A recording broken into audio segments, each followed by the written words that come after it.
ट्रेनों में मोबाइल और कीमती सामान चोरी करने वाले एक शातिर गिरोह का जीआरपी ने भांडाफोड़ करते हुए 3 आरोपियों को गिरफ्तार किया है। मामला ट्रेन संख्या 14610 हेमकुंड एक्सप्रेस से जुड़ा है, जहां 25 जनवरी को एक यात्री परिवार का लेडीज पर्स चोरी हो गया था। घटना में पर्स के अंदर 2 महंगे मोबाइल फोन, एयरपॉड्स, करीब 20,000 रुपए नकद, डेबिट क्रेडिट कार्ड और जरूरी दस्तावेज रखे हुए थे। पीड़ित की शिकायत पर पहले देहरादून में 0 एफआईआर दर्ज की गई, जिसे बाद में जीआरपी हरिद्वार को ट्रांसफर किया गया।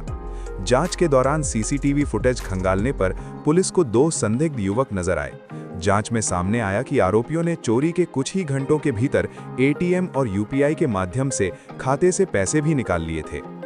अरुणा भारती कप्तान ने बताया कि गिरफ्तार आरोपियों में बलदेव सिंह रावत और अंश शर्मा सीधे तौर पर चोरी की वारदात में शामिल थे, जबकि तीसरा आरोपी दीपक सेमवाल इलेक्ट्रॉनिक तकनीक में माहिर है।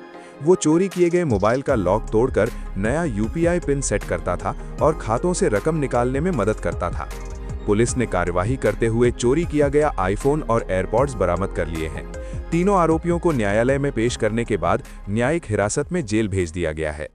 देखिए 25 जनवरी को गुजरात का एक कपल पीयूष चंद्रकांत मोदी और उनकी वाइफ ये जम्मू से ऋषिकेश की तरफ को सफ़र कर रहे थे हेमकुंड एक्सप्रेस में।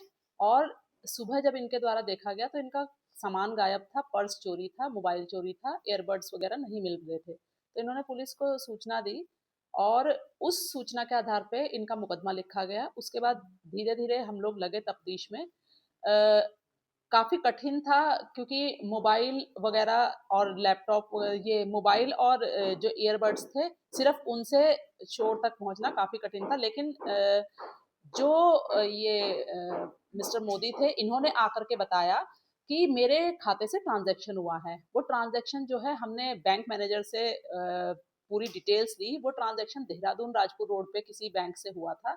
वहां पर के एटीएम और आसपास के सभी जगह को खंगाला गया तो एटीएम में उनकी जो है फोटो आ गई। उस फोटो के आधार पे जगह जगह इनकी छानबीन की गई, पूछताछ की गई। लास्ट में ये जो है देहरादून से ही काफ़ी मशक्कत के बाद पकड़े गए। पकड़े जाने पर इन्होंने बिल्कुल साफ मना कर दिया कि हमारे द्वारा तो ऐसा कुछ किया ही नहीं गया है, ना हमारे पास मोबाइल है, आप किस बिना पे कर रहे हैं हमें गिरफ्तार। और पुलिस पे ही इन्होंने आरोप लगाने शुरू कर दिए। इनको थोड़ा सा टैकल किया गया, बातचीत की गई, खूब इन्हें ढंग से समझाया गया कि पुलिस का साथ देने पर इनका फायदा ही है। लास्ट में टूटे और इन्होंने अपना जुर्म भी कबूल किया। इनके पास से फिर मोबाइल बरामद हुए हैं, ईयरबड्स बरामद हुए हैं। ये करते क्या थे कि मोबाइल का पिन तोड़ देते थे और पिन तोड़ करके उसके बाद ये ट्रांजैक्शन करके फिर मोबाइल को आगे औने पौने दामों में बेच देते थे। इनका लीडर जो दीपक है ये दुबई में रहकर आया है और इसको टेक्निकल चीज़ों की काफ़ी अच्छी जानकारी है। अंश और बलवंत इसके साथी हैं। ये तीनों मिलकर के इस तरीके के कृत्य किया करते हैं। अंश जो है मुरादाबाद का है और बलवंत और दीपक पौड़ी गढ़वाल और टिहरी गढ़वाल के हैं क्रमशः। अंश के ऊपर पूर्व में गैंगस्टर का मुकदमा है क्योंकि 2024 में मोतीचूर हरिद्वार से ये जो है डकैती में जेल भी गया है। बाकी दोनों पे भी 2-2 3-3 चोरी के मुकदमे हैं और अभी ये लोग हो सकता है आगे कुछ बरामदगी और भी करवाएं।